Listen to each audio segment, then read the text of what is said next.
All right, can everybody hear me?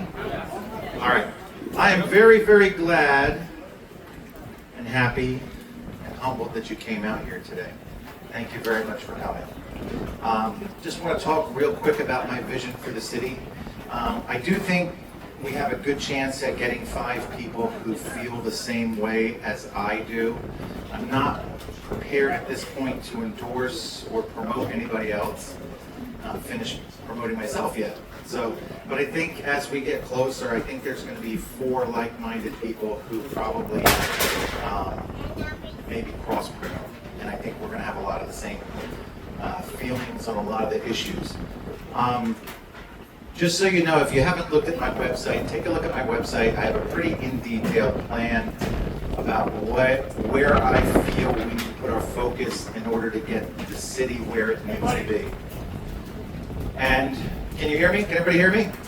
Okay. And I think my focus from day one, I did put a poll out after the fact, and I think 60 out of 70 people said their number one focus was public safety. And that's what I feel. When we have, and I think a lot of commissioners for the past 4 years have focused on economic development, thinking that that was going to save us and that was going to solve all of our problems.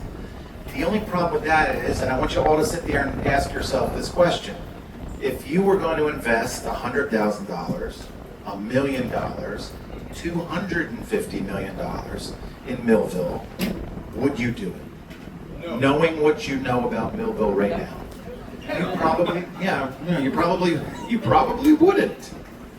And that's kind of why I think a lot of people, it's the chicken or the egg. What comes first? Well, if you have great economic development, you can pay for tons of police. I don't think it works that way. I think they have it exactly backwards. I think if you're trying to really attract good investment here, you can see the direct results of what neglecting our police force has done over the past 10 years. I say 10, I'm just throwing 10 out there, 100% in 4 years. You can see our numbers are down. Just so you guys know, when we hire somebody for police, you got a 6-month academy, and then you got 4 months of FTO. A field training officer has to take them out for 4 months. They're not going to be working for almost a year on their own. So all of a sudden it's an election year, and now we're promoting, hey, we just hired 10 people, we just hired 3 people. Well, this should have been done years ago. And I know they have recruiting issues, but there's ways around that as well. So my goal and my focus is to focus on public safety. We have more officers coming. We need to keep that going. One of the biggest problems we have right now is keeping officers who are here. As soon as we get officers, our numbers start climbing, the officers leave. And do you know why? Because our pay is so much lower than violent. Our first step might be almost the same as violent. But then as you go to step 2, step 3, step 4, step 5, there's a $15,000 to $20,000 difference between Millville and violent. Now you got to ask yourself that question too. If you were a police officer and you could transfer over to violent and make $20,000 more, that's life-changing for some people who are making $60,000. If you can go from 60 to 80, that makes a big difference in your budget. We all know that. I'm not a rich guy. I don't think anybody here is real rich. So you understand how much $20,000 makes a difference. And I don't blame police officers for leaving.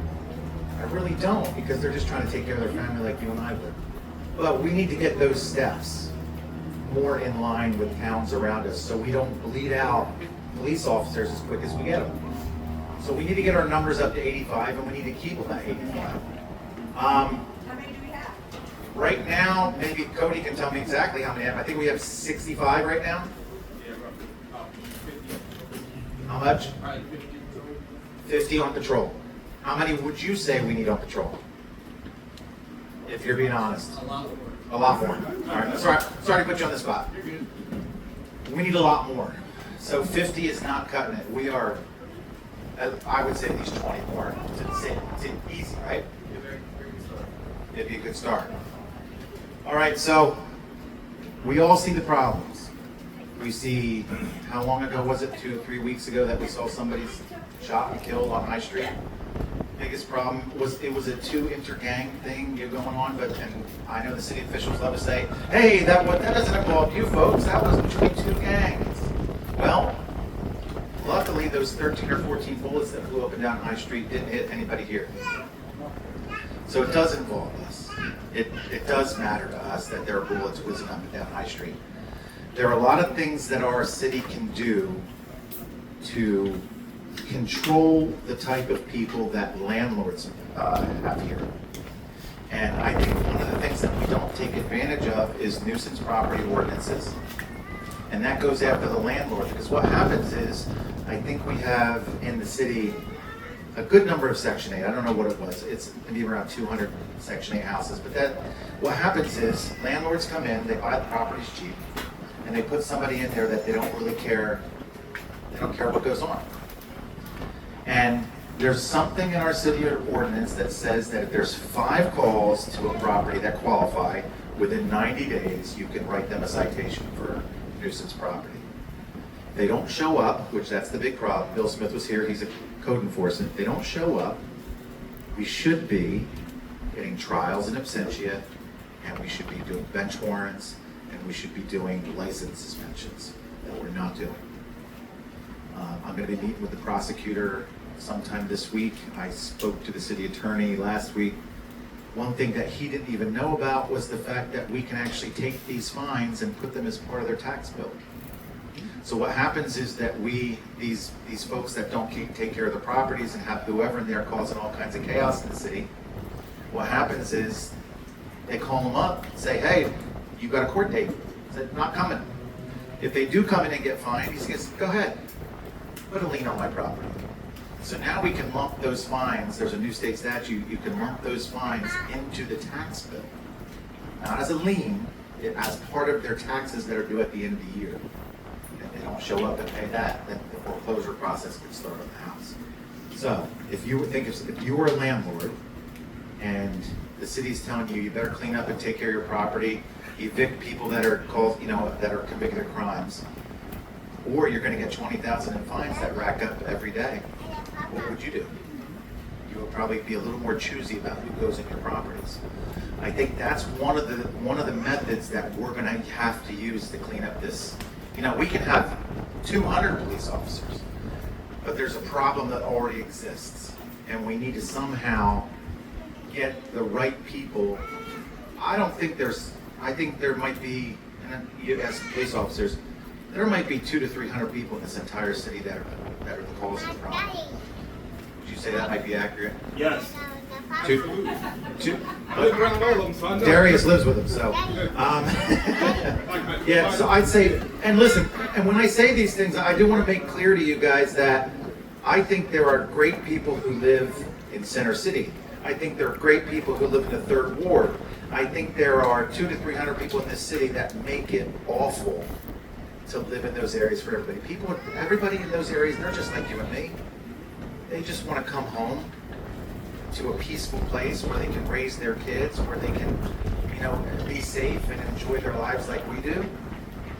They're just like we are. The problem is there are troublemakers, 200 to 300 of them, that we need to find a way to make sure they go somewhere else. So law enforcement is going to be a big part of it. Nuisance property is going to be a big part of it. And the third part, I think, is getting to these kids in these areas before they make that decision to go the wrong direction. I think that's the third way. So I think if you do all 3 of those things, working with community partners that work in the inner city, like J.T. Burks, everybody knows him, he has a great outreach to kids in those areas.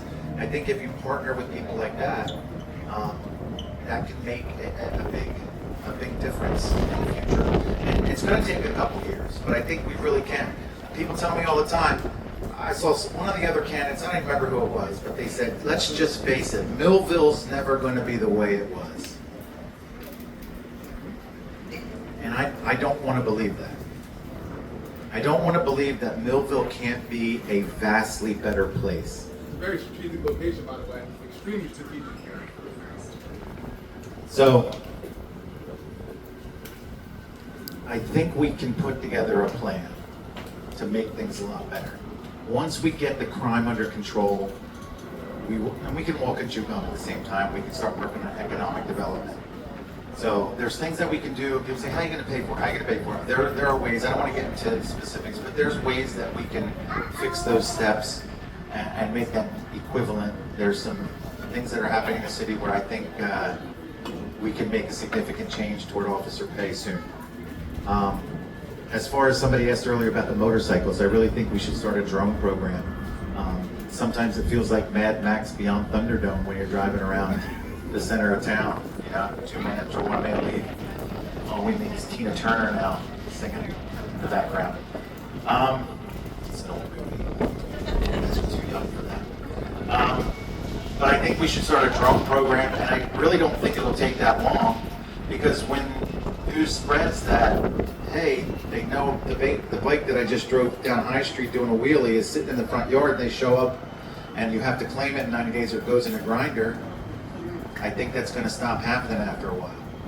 So I don't think it's not going to take too long doing that until they realize that that's not a good thing to do. And that's not the Millville Police's fault. There is a use of force change that came down from our Attorney General that does not allow police officers for traffic infractions to pursue. So if you guys are getting pulled over at the light and Officer Miller's behind you, just go. He's not allowed to pull you over for traffic violations. I'm sorry, no, I'm kidding. You should pull over. You should pull over. So, but that is their use of force. They cannot chase somebody for a motorcycle that's doing wheelies down the road. So we do need a new governor. I think a lot of you guys feel the same way. We're getting a new governor either way.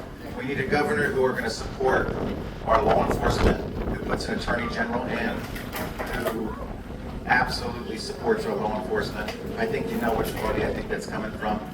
Not going to say, but you know. So thanks for being here today. If you have any more questions, I would love to answer them. If you just come up to me, and make sure you get your information in here, get your yard sign, and please spread the word. One thing real quick, and if you could stop taping.